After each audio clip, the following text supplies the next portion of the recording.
Hello everyone, ਤੁਹਾਡਾ ਸਵਾਗਤ ਹੈ ਸਾਡੇ YouTube channel Namdev education hub ਵਿੱਚ। ਅੱਜ ਅਸੀਂ ਤੁਹਾਡੇ ਲਈ ਲੈ ਕੇ ਆਏ ਹਾਂ ਪੋਲੀਟੀਕਲ ਸਾਇੰਸ ਦਾ ਮਹੱਤਵਪੂਰਨ ਟੌਪਿਕ ਪ੍ਰੈਜ਼ੀਡੈਂਟ। ਇਸ ਬਾਰੇ ਆਪਾਂ ਪੜ੍ਹਾਂਗੇ ਕਿ ਇਹਦੇ ਪ੍ਰੈਜ਼ੀਡੈਂਟ ਦੇ ਕੀ ਕੰਮ ਨੇ, ਕੀ ਜ਼ਿੰਮੇਵਾਰੀਆਂ ਨੇ, ਕੀ ਪਾਵਰਾਂ ਨੇ ਅਤੇ ਇਹਦੀ ਇਲੈਕਸ਼ਨ ਕਿਵੇਂ ਹੁੰਦੀ ਹੈ। ਆਪਾਂ ਇਸ ਬਾਰੇ ਅੱਜ ਪੜ੍ਹਾਂਗੇ। ਤੁਹਾਨੂੰ ਪਤਾ ਹੋਵੇਗਾ ਕਿ ਜਿਹੜੀ ਪ੍ਰੈਜ਼ੀਡੈਂਟ ਦੀ ਪੋਸਟ ਹੈ ਆਪਣੇ ਕੌਂਸਟੀਟਿਊਸ਼ਨ ਵਿੱਚ ਆਰਟੀਕਲ 52 ਦੇ ਤਹਿਤ ਜਿਹੜੀ ਇਸ ਦੀ ਵਿਵਸਥਾ ਕੀਤੀ ਗਈ ਹੈ। ਜਿਵੇਂ ਇੰਡੀਆ ਵਿੱਚ ਪਾਰਲੀਮੈਂਟ ਸਿਸਟਮ, ਜਿਹੜੀ ਗੌਰਮੈਂਟ ਆਪਣੀ ਪਾਰਲੀਮੈਂਟ ਸਿਸਟਮ ਦੇ ਆਧਾਰਿਤ ਹੈ। ਇਸ ਵਿੱਚ ਕਹਿੰਦੇ ਦੋ ਤਰ੍ਹਾਂ ਦੀਆਂ ਕਾਰਜਪਾਲਿਕਾ ਨੇ। ਇੱਕ ਤਾਂ ਹੈਗੀ ਹੈ ਨਾਮਾਤਰ ਕਾਰਜਪਾਲਿਕਾ, ਦੂਸਰੀ ਹੈਗੀ ਹੈ ਅਸਲੀ ਕਾਰਜਪਾਲਿਕਾ। ਜਿਹੜਾ ਆਪਣਾ ਰਾਸ਼ਟਰਪਤੀ ਹੈ ਇਹ ਨਾਮਾਤਰ ਕਾਰਜਪਾਲਿਕਾ ਵਿੱਚ ਆਉਂਦਾ ਹੈ। ਨਾਮਾਤਰ ਕਾਰਜਪਾਲਿਕਾ ਜਿਵੇਂ ਵੀ ਇਸ ਕੋਲ ਸਾਰੀਆਂ ਸ਼ਕਤੀਆਂ ਹੋਣ ਦੇ ਬਾਵਜੂਦ ਵੀ ਇਹ ਆਪਣੀਆਂ ਸ਼ਕਤੀਆਂ ਦੀ ਵਰਤੋਂ ਆਪ ਮੁਹਾਰੇ ਨਹੀਂ ਕਰ ਸਕਦਾ। ਇਹਨਾਂ ਨੂੰ ਸ਼ਕਤੀਆਂ ਦੀ ਵਰਤੋਂ ਕਰਨ ਲਈ ਮੰਤਰੀ ਪਰਿਸ਼ਦ ਦੀ ਸਲਾਹ ਲੈਣੀ ਪਵੇਗੀ। ਦੂਸਰੀ ਆ ਗਈ ਅਸਲੀ ਕਾਰਜਪਾਲਿਕਾ। ਅਸਲੀ ਕਾਰਜਪਾਲਿਕਾ ਜਿਵੇਂ ਮੰਤਰੀ ਪਰਿਸ਼ਦ ਹੋ ਗਏ, ਪ੍ਰਧਾਨ ਮੰਤਰੀ ਹੋ ਗਏ, ਇਹ ਸਾਰੇ ਕਿਸ 'ਚ ਆਉਂਦੇ ਨੇ? ਇਹ ਅਸਲੀ ਕਾਰਜਪਾਲਿਕਾ ਵਿੱਚ ਆਉਂਦੇ ਨੇ। ਸਟਾਰਟ ਕਰਦੇ ਹਾਂ ਅੱਜ ਦਾ ਆਪਾਂ ਪਹਿਲਾ question. Who is regarded as the head of the Indian state. ਕਹਿੰਦੇ ਵੀ ਇੰਡੀਅਨ ਸਟੇਟ ਦਾ ਹੈੱਡ ਕੌਣ ਹੈ? A prime minister, B president, C chief justice of India, D vice president. ਜਿਹੜਾ ਹੈੱਡ ਹੈ ਇੰਡੀਅਨ ਸਟੇਟ ਦਾ ਕੌਣ ਹੈ? ਉਹ ਪ੍ਰੈਜ਼ੀਡੈਂਟ। ਰਾਸ਼ਟਰਪਤੀ ਦੇ ਹੱਥ ਇਹਦੀ ਜ਼ਿੰਮੇਵਾਰੀ ਹੁੰਦੀ ਹੈ ਅਤੇ ਸਟੇਟ ਹੁੰਦਾ, ਇਹ ਹੈੱਡ ਹੁੰਦਾ ਸਟੇਟ ਦਾ। Number 2, the executive action of the government are carried out under whose name. ਜਿਹੜੇ ਐਗਜ਼ੀਕਿਊਟਿਵ ਐਕਸ਼ਨ ਹੁੰਦੇ ਨੇ ਇਹ ਕਿਹਦੇ ਅੰਡਰ ਹੁੰਦੇ ਨੇ? Vice president, cabinet, both of them, D none of above. ਜਿਹੜੇ ਇਹ ਐਗਜ਼ੀਕਿਊਟਿਵ ਐਕਸ਼ਨ ਹੁੰਦੀਆਂ ਨੇ ਇਹ ਪ੍ਰੈਜ਼ੀਡੈਂਟ ਦੇ ਅੰਡਰ ਹੁੰਦੀਆਂ ਨੇ। ਇਸ ਤੋਂ ਇਲਾਵਾ ਕਹਿੰਦੇ ਪ੍ਰੈਜ਼ੀਡੈਂਟ ਕੋਲ ਹੋਰ ਕਿਹੜੀਆਂ ਪਾਵਰਾਂ ਹੁੰਦੀਆਂ ਨੇ?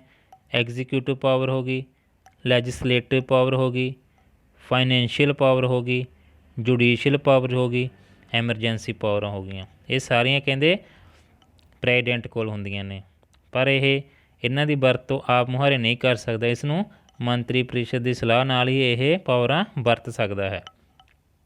ਵਟ is the term of official president office. ਕਹਿੰਦੇ ਜਿਹੜਾ ਭਾਰਤ ਰਾਸ਼ਟਰਪਤੀ ਹੈ ਇਸ ਦਾ ਟੈਨਿਓਰ ਕਿੰਨਾ ਚਿਰ ਹੁੰਦਾ ਹੈ? ਕਿੰਨੇ ਸਾਲਾਂ ਲਈ ਚੁਣਿਆ ਜਾਂਦਾ ਹੈ? ਏ 5 ਈਅਰ, ਬੀ 10 ਈਅਰ, ਸੀ 3rd ਈਅਰ, ਡੀ 7 ਈਅਰ। ਜਿਹੜਾ ਆਪਣੇ ਦੇਸ਼ ਦਾ ਰਾਸ਼ਟਰਪਤੀ ਹੈ ਇਹ 5 ਸਾਲਾਂ ਲਈ ਚੁਣਿਆ ਜਾਂਦਾ ਹੈ। ਕਹਿੰਦੇ ਇਹ ਜਿਹੜਾ ਟੈਨਿਊਰ ਹੈ ਇਹ ਆਰਟੀਕਲ 56 ਦੇ ਅੰਡਰ ਆਉਂਦਾ ਹੈ। ਜਿਵੇਂ ਕਹਿੰਦੇ USA ਪ੍ਰੈਜ਼ੀਡੈਂਟ ਦਾ ਕਾਰਜਕਾਲ 4 ਸਾਲ ਦਾ ਹੁੰਦਾ ਹੈ, ਜਿਹੜਾ ਕੈਨੇਡਾ ਦੇ ਹੁੰਦਾ ਇਹ 3 ਸਾਲ ਦਾ ਹੁੰਦਾ ਹੈ। ਜਿਹੜਾ ਇਹ ਆਪਣੇ ਪ੍ਰੈਜ਼ੀਡੈਂਟ ਦਾ ਕਾਰਜਕਾਲ ਹੈ ਇਹ ਕਦੋਂ ਸ਼ੁਰੂ ਹੁੰਦਾ? ਜਿਸ ਦਿਨ ਉਹ ਆਪਣੀ ਪਦਵੀ ਸੰਭਾਲਦਾ ਹੈ ਉਸ ਦਿਨ ਤੋਂ ਉਹਦੇ ਜਿਹੜਾ ਟੈਨਿਊਰ ਹੈ ਸਟਾਰਟ ਹੋ ਜਾਂਦਾ ਹੈ। What is the meaning of the veto. Veto ਦਾ ਮੀਨਿੰਗ ਕੀ ਆ? A forbid, B support, C pocket, D suspensive. Veto ਦਾ ਮਤਲਬ ਹੁੰਦਾ ਫੋਰਬਿਡ। ਫੋਰਬਿਡ ਮੀਨਜ਼ ਰੋਕਣਾ, ਕਿਸੇ ਕੰਮ ਕਰਨ ਲਈ ਰੋਕਣਾ। 5th question, which among the following veto power is not granted to the following bills. A qualified veto, B pocket veto, C ਕੁਆਬਰੰਟੋ, ਡੀ ਐਬਸਲਿਊਟ ਵੀਟੋ। ਜਿਹੜੇ ਬਿਲਸ ਲਈ ਕਿਹੜੀ ਵੀਟੋ ਪਾਵਰ ਨਹੀਂ ਵਰਤੀ ਜਾਂਦੀ ਉਹ ਹੈ ਕੁਆਲੀਫਾਈਡ ਵੀਟੋ। ਜਿਹੜੀ ਇਹ ਕੁਆਲੀਫਾਈਡ ਵੀਟੋ ਹੈ ਇਹ USA ਪ੍ਰੈਜ਼ੀਡੈਂਟ ਕੋਲ ਹੁੰਦੀ ਹੈ। ਆਪਣੇ ਪ੍ਰੈਜ਼ੀਡੈਂਟ ਕੋਲ ਕਿਹੜੀਆਂ ਵੀਟੋ ਪਾਵਰਸ ਨੇ? ਇੱਕ ਤਾਂ ਹੈਗੀ ਹੈ ਐਬਸਲਿਊਟ ਵੀਟੋ, ਸਸਪੈਂਸ਼ਨ ਵੀਟੋ ਅਤੇ ਪੋਕਿਟ ਵੀਟੋ। 3 ਜਿਹੜੀਆਂ ਵੀਟੋ ਪਾਵਰਸ ਨੇ ਇੰਡੀਆ ਦੇ ਕੋਲ ਨੇ ਅਤੇ ਜਿਹੜੀ ਕੁਆਲੀਫਾਈਡ ਵੀਟੋ ਹੈ ਇਹ USA ਪ੍ਰੈਜ਼ੀਡੈਂਟ ਕੋਲ ਹੈ। 6th question, which article of the constitution empowers the president of promulgate ordinance. ਕਿਹੜਾ ਰਾਸ਼ਟਰਪਤੀ ਹੈ ਇੱਕ ਅਧਿਆਦੇਸ਼ ਜਾਰੀ ਕਰਦਾ ਉਹ ਕਿਸ ਆਰਟੀਕਲ ਤਹਿਤ ਜਾਰੀ ਕਰਦਾ? Article 123, article 52, article 48, D none of above. ਜਿਹੜਾ ਆਰਡੀਨੈਂਸ ਜਾਰੀ ਕਰਦਾ ਉਹ ਆਰਟੀਕਲ 123 ਦੇ ਅਧੀਨ ਜਾਰੀ ਕਰਦਾ ਕਿ ਜਦੋਂ ਕੋਈ ਜਦੋਂ ਜਿਹੜਾ ਆਰਡੀਨੈਂਸ ਕਦੋਂ ਜਾਰੀ ਕਰਦਾ, ਜਦੋਂ ਕੋਈ ਇਜਲਾਸ ਨਾ ਹੋਵੇ ਸੰਸਦ ਦਾ ਅਤੇ ਦੇਸ਼ ਵਿੱਚ ਕੋਈ ਅਜਿਹੀ ਭਿਆਨਕ ਸਥਿਤੀ ਪੈਦਾ ਹੋ ਜਾਵੇ ਜੋ ਮੌਜੂਦਾ ਕਾਨੂੰਨਾਂ ਰਾਹੀਂ ਨਿਪਟਾਈ ਨਾ ਜਾ ਸਕੇ ਤਾਂ ਪ੍ਰੈਜ਼ੀਡੈਂਟ ਆਰਡੀਨੈਂਸ ਪਾਸ ਕਰਦਾ ਹੈ। ਕਹਿੰਦਾ ਆਰਡੀਨੈਂਸ ਪਾਸ ਹੋਣ ਮਗਰੋਂ ਇਹ ਕਦੋਂ ਤੱਕ ਲਾਗੂ ਰਹਿੰਦਾ ਹੈ। ਜਿਸ ਮਿਤੀ ਨੂੰ ਕਹਿੰਦੇ ਇਹ ਸਮਾਗਮ ਸਟਾਰਟ ਹੁੰਦਾ ਹੈ ਉਸ ਤੋਂ 6 ਹਫ਼ਤਿਆਂ ਦੇ ਬਾਅਦ ਇਹ ਜਿਹੜਾ ਆਰਡੀਨੈਂਸ ਹੈ ਖਤਮ ਹੋ ਜਾਂਦਾ ਹੈ। 7th question, president can nominate how many members of the Rajya Sabha. ਜਿਹੜਾ ਪ੍ਰੈਜ਼ੀਡੈਂਟ ਹੈ ਕਿੰਨੇ ਮੈਂਬਰਾਂ ਨੂੰ ਨੋਮੀਨੇਟ ਕਰਦਾ ਹੈ। A 14, B 12, C 2, D 6। ਜਿਹੜਾ ਪ੍ਰੈਜ਼ੀਡੈਂਟ ਹੈ ਇਹ 12 ਮੈਂਬਰਾਂ ਨੂੰ ਨੋਮੀਨੇਟ ਕਰਦਾ। ਜਿਹੜੇ ਇਹ 12 ਮੈਂਬਰ ਹੁੰਦੇ ਨੇ ਇਹ ਕਿਹੜੇ ਕਿਹੜੇ ਹੁੰਦੇ ਨੇ। ਇਹ art, literature, science, social services ਇਹਨਾਂ ਨਾਲ ਸੰਬੰਧਿਤ ਜਿਹੜੇ ਵਿਅਕਤੀ ਹੁੰਦੇ ਨੇ ਰਾਸ਼ਟਰਪਤੀ ਇਹਨਾਂ ਨੂੰ ਨੋਮੀਨੇਟ ਕਰਦਾ ਹੈ। ਅਤੇ ਲੋਕ ਸਭਾ ਦੇ ਕਿੰਨੇ ਮੈਂਬਰਾਂ ਨੂੰ ਨੋਮੀਨੇਟ ਕਰਦਾ ਹੈ। ਜਿਹੜੇ ਪਹਿਲਾਂ ਇਹ 2 ਮੈਂਬਰਾਂ ਨੂੰ ਨੋਮੀਨੇਟ ਕਰਦਾ ਸੀ, 2 ਐਂਗਲੋ ਇੰਡੀਅਨ ਦੇ, ਪਰੰਤੂ ਹੁਣ ਅਮੈਂਡਮੈਂਟ 104 ਹੋਈ ਹੈ ਜਿਹੜੀ ਆਰਟੀਕਲ 331 ਰਿਪੀਲਡ ਹੋਇਆ। ਉਹ ਜਿਹੜੇ 2 ਸੀਟਾਂ ਸੀ ਇਹ SC ਨੂੰ ਦੇ ਦਿੱਤੀਆਂ ਗਈਆਂ ਨੇ। 8th question, who can appoint a commission to investigate into the condition of SC ST OBC। ਜਿਹੜੇ SC ST OBC ਕਮਿਸ਼ਨ ਹੈ ਕੌਣ ਅਪੁਆਇੰਟ ਕਰਦਾ ਇਹ। A prime minister, B defence minister, C foreign minister, D president. ਜਿਹੜੇ ਇਹ SC ST OBC commission ਹੈ ਇਹ president ਹੀ appoint ਕਰਦਾ ਹੈ। ਇਸ ਤੋਂ ਇਲਾਵਾ ਜਿਹੜਾ ਪ੍ਰੈਜ਼ੀਡੈਂਟ ਆਪਣੀਆਂ ਹੋਰ ਕਿਹੜੇ ਕਿਹੜੇ ਅਪੁਆਇੰਟ ਕਰਦਾ ਮੈਂਬਰ, ਜਿਵੇਂ ਪ੍ਰੈਜ਼ੀਡੈਂਟ ਜਿਵੇਂ ਅਟਰਨੀ ਜਨਰਲ ਹੋ ਗਏ, ਕੈਗ ਹੋ ਗਏ, ਸੁਪਰੀਮ ਕੋਰਟ ਹਾਈ ਕੋਰਟ ਦੇ ਜੱਜ ਹੋ ਗਏ, governor, chief election commissioner, UPSC chairman, finance commission, national commission for women, national commission for SC ST, national human right commission. ਇਹਨਾਂ ਸਾਰਿਆਂ ਦੀ ਅਪੁਆਇੰਟਮੈਂਟ ਰਾਸ਼ਟਰਪਤੀ ਕਰਦਾ ਹੈ। ਕੀ ਸਲਾਹ ਨਾਲ ਕਰਦਾ ਇਹਨਾਂ ਦੀ, ਇਹ ਕਰਦਾ ਮੰਤਰੀ ਮੰਡਲ ਦੀ ਸਲਾਹ ਨਾਲ। 9th question, which among the following president died during his term at the office. ਕਹਿੰਦੇ ਕਿਹੜੇ ਇਹੋ ਜਿਹੇ ਰਾਸ਼ਟਰਪਤੀ ਹੋਏ ਨੇ ਜਿਨ੍ਹਾਂ ਦੇ ਆਪਣੇ ਕਾਰਜਕਾਲ ਦੌਰਾਨ ਹੀ ਡੈਥ ਹੋਈ ਹੈ। A doctor Zakir Hussain, B Rajinder Prasad, C BB Giri, D doctor S Radhe Krishnan. ਜਿਹੜੇ ਫਸਟ ਪ੍ਰੈਜ਼ੀਡੈਂਟ ਹੋਏ ਨੇ ਉਹ ਜ਼ਾਕਿਰ ਹੁਸੈਨ ਹੋਏ ਨੇ। ਜਿਹੜੇ ਜ਼ਾਕਿਰ ਹੁਸੈਨ ਸੀ ਇਹ ਫਸਟ ਮੁਸਲਿਮ ਪ੍ਰੈਜ਼ੀਡੈਂਟ ਹੋਏ ਨੇ। ਇਹ 13 ਮਈ 1967 ਤੋਂ ਲੈ ਕੇ 24 ਅਗਸਤ 1969 ਤੱਕ ਪ੍ਰੈਜ਼ੀਡੈਂਟ ਰਹੇ ਨੇ। ਇੱਕ ਹੋਰ ਜਿਹੜੇ ਪ੍ਰੈਜ਼ੀਡੈਂਟ ਹੋਏ ਨੇ ਜਿਨ੍ਹਾਂ ਦੀ ਆਪਣੇ ਕਾਰਜਕਾਲ ਦੌਰਾਨ ਹੀ ਡੈਥ ਹੋਈ ਆ ਉਹ ਕੌਣ ਸੀ। ਫਕਰੁਦੀਨ ਅਹਿਮਦ ਅਲੀ। ਇਹ 5th ਨੰਬਰ ਦੇ ਜਿਹੜੇ ਆਪਣੇ ਪ੍ਰੈਜ਼ੀਡੈਂਟ ਹੋਏ ਨੇ 24 ਅਗਸਤ 1974 ਤੋਂ ਲੈ ਕੇ 21 ਫਰਵਰੀ 1977 ਤੱਕ ਰਹੇ ਨੇ। 10th question, the 2 union territories which have been given right to take part in the election of the President of India by the 17th Amendment of Indian Constitution। ਕਹਿੰਦੇ ਕਿਹੜੇ 2 ਯੂਨੀਅਨ ਟੈਰੀਟਰੀ ਨੇ ਜਿਨ੍ਹਾਂ ਨੂੰ ਰਾਸ਼ਟਰਪਤੀ ਦੀ ਚੋਣ ਵਿੱਚ ਭਾਗ ਲੈਣ ਦਾ ਅਧਿਕਾਰ ਹੈ। A Delhi Chandigarh, B Delhi Puducherry, C Delhi ਦਮਨ-ਦੀਊ, D Chandigarh ਜਾਂ ਪੁਡੂਚੇਰੀ। ਰਾਈਟ ਆਨਸਰ ਹੈ ਦਿੱਲੀ ਅਤੇ Puducherry.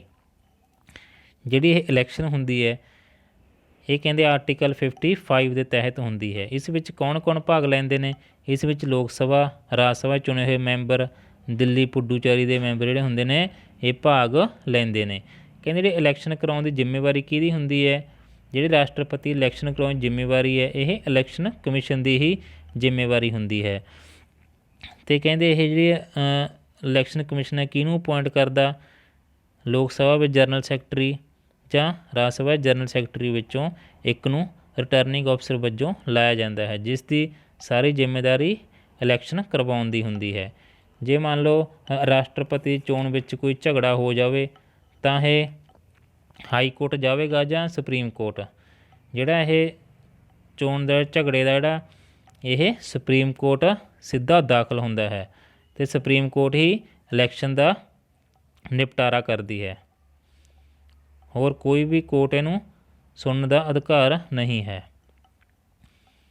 11th question, consider the following statements. The president can commute death sentence to life imprisonment. B, the governor cannot commute death sentence to life imprisonment. C, the president power to pardon extend to punishment or sentence by court martial. ਕਹਿੰਦੇ ਇਹਨਾਂ ਵਿੱਚੋਂ ਕਿਹੜਾ statement ਸਹੀ ਹੈ ਆਪਣੇ ਰਾਸ਼ਟਰਪਤੀ ਬਾਰੇ? ਉਹ ਹੈ ਏ ਅਤੇ ਸੀ। ਜੇ ਪ੍ਰੈਜ਼ੀਡੈਂਟ ਹੈ, ਕਿਸੇ ਨੂੰ ਮੌਤ ਦੀ ਸਜ਼ਾ ਸੁਣਾਈ ਗਈ ਹੈ, ਉਸ ਨੂੰ ਉਮਰ ਭਰ ਦੀ ਕੈਦ ਵਿੱਚ ਤਬਦੀਲ ਕਰ ਸਕਦਾ ਹੈ। ਜਾਂ president power to pardon extend to punishment or sentence by court martial. 12th question, money can be advanced out of contingency fund of Indian to meet unforeseen expenditure by। ਕਹਿੰਦੇ ਜਿਹੜਾ ਕੰਟੀਜੈਂਸੀ ਫੰਡ ਹੁੰਦਾ, ਇਸ ਤੋਂ ਕਿਸ ਦਾ ਅਧਿਕਾਰ ਹੁੰਦਾ ਹੈ? ਇਸ 'ਤੇ A parliament, B president, C finance minister, D prime minister. ਜਿਹੜਾ ਐਕਸਪੈਂਡੀਚਰ, ਜਿਹੜਾ ਆਪਣਾ ਕੰਟੀਜੈਂਸੀ ਫੰਡ ਹੁੰਦਾ, ਇਸ 'ਤੇ ਪ੍ਰੈਜ਼ੀਡੈਂਟ ਦਾ ਪੂਰਾ ਕੰਟਰੋਲ ਹੁੰਦਾ ਹੈ। ਜਿਵੇਂ ਕੇਂਦਰ ਸਰਕਾਰ ਨੂੰ ਕਿਸੇ ਅਚਨਚੇਤ ਸਥਿਤੀ ਦਾ ਸਾਹਮਣਾ ਕਰਨਾ ਪੈ ਜੇ ਤਾਂ ਜਿਹੜਾ ਰਾਸ਼ਟਰਪਤੀ ਇਸ ਫੰਡ ਵਿੱਚੋਂ ਖਰਚ ਕਰਨ ਲਈ ਮਨਜ਼ੂਰੀ ਦੇ ਸਕਦਾ ਹੈ। As per provision of the constitution of India, who makes rule for more convenient transaction of the business of the government of India and for allocation among minister of the said president, B union minister, C cabinet minister, D lok sabha speaker। right answer president। the rule of passing resolution by 2/3 majority of total number of the house parliament is applicable is case। ਜਿਹੜਾ 2/3 majority ਹੈ, ਇਹ parliament ਵਿੱਚ ਲੈ ਕੇ ਆਇਆ ਜਾਂਦਾ। ਇਹ ਕਿਸ ਲਈ ਲੈ ਕੇ ਆਇਆ ਜਾਂਦਾ? A amendment of the constitution, B approval of proclamation of emergency, C disapproval of proclamation of emergency, D impeachment of the president. ਇਹ ਤਾਂ ਰਾਈਟ ਆਨਸਰ ਹੈ। ਜਦੋਂ ਰਾਸ਼ਟਰਪਤੀ ਨੂੰ ਹਟਾਉਣਾ ਹੋਵੇ ਤਾਂ 2/3 ਮੈਜੋਰਟੀ ਕਿਸੇ ਵੀ ਹਾਊਸ ਸਦਨ ਵਿੱਚ ਲੈ ਕੇ ਆਉਣੀ ਪੈਂਦੀ ਹੈ। ਇਸ ਦੇ ਤਹਿਤ ਰਾਸ਼ਟਰਪਤੀ ਨੂੰ ਹਟਾਇਆ ਜਾ ਸਕਦਾ ਹੈ। What qualification should be become a president. ਜਿਹੜੇ ਰਾਸ਼ਟਰਪਤੀ ਹੈ ਉਹਦੀਆਂ ਕੀ ਕੁਆਲੀਫਿਕੇਸ਼ਨ ਹੋਣੀ ਚਾਹੀਦੀ ਨੇ?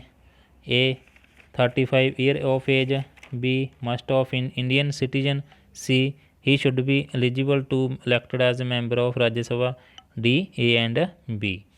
ਰਾਈਟ ਆਨਸਰ ਹੈ ਇਹਦਾ ਏ ਐਂਡ ਬੀ।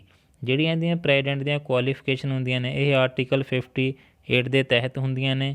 ਉਹ ਇੰਡੀਅਨ ਸਿਟੀਜ਼ਨ ਹੋਣਾ ਚਾਹੀਦਾ ਹੈ, 35 ਈਅਰ ਏਜ ਹੋਣੀ ਚਾਹੀਦੀ ਹੈ, ਉਸ ਨੂੰ ਲੋਕ ਸਭਾ 'ਚ ਮੈਂਬਰ ਬਣਨ ਜਿਹੜੀਆਂ ਯੋਗਤਾ ਹੁੰਦੀਆਂ ਸਾਰੀਆਂ ਹੋਣੀਆਂ ਚਾਹੀਦੀਆਂ ਨੇ, ਉਸ ਨੂੰ ਕਿਸੇ ਵੀ ਜਿਹੜਾ ਗੌਰਮੈਂਟ ਪ੍ਰੋਫਿਟ 'ਤੇ ਨਹੀਂ ਹੋਣਾ ਚਾਹੀਦਾ। ਆਪਣੇ ਰਾਸ਼ਟਰਪਤੀ ਦੀ ਐਨੂਅਲ ਇਨਕਮ ਸੈਲਰੀ ਕਿੰਨੀ ਹੁੰਦੀ ਹੈ, ਇਹ ਤੁਸੀਂ ਕਮੈਂਟ ਵਿੱਚ ਦੱਸਣਾ। ਅਤੇ ਇੱਕ ਹੋਰ ਹੈ, ਜਿਹੜਾ ਆਪਣਾ ਪ੍ਰੈਜ਼ੀਡੈਂਟ ਹੈ, ਇਹਨੂੰ ਸਿਕਿਉਰਿਟੀ ਵਜੋਂ ਕਿੰਨੇ ਰੁਪਏ ਜਮ੍ਹਾਂ ਕਰਵਾਉਣੇ ਪੈਂਦੇ ਨੇ, ਇਹ ਵੀ ਤੁਸੀਂ ਕਮੈਂਟ ਵਿੱਚ ਦੱਸਣਾ। ਅੱਜ ਦਾ ਲੈਕਚਰ ਇੱਥੇ ਹੀ ਖਤਮ ਹੁੰਦਾ ਹੈ। ਆਪਣੇ ਚੈਨਲ ਨੂੰ ਲਾਈਕ, ਸਬਸਕ੍ਰਾਈਬ, ਸ਼ੇਅਰ ਕਰਨਾ। ਜੇ ਕੋਈ ਗਲਤੀ ਹੋ ਗਈ ਹੋਵੇ ਤਾਂ ਮਾफ़ ਕਰਨਾ। ਤੁਹਾਡਾ ਸਾਰਿਆਂ ਦਾ ਧੰਨਵਾਦ। Thank you.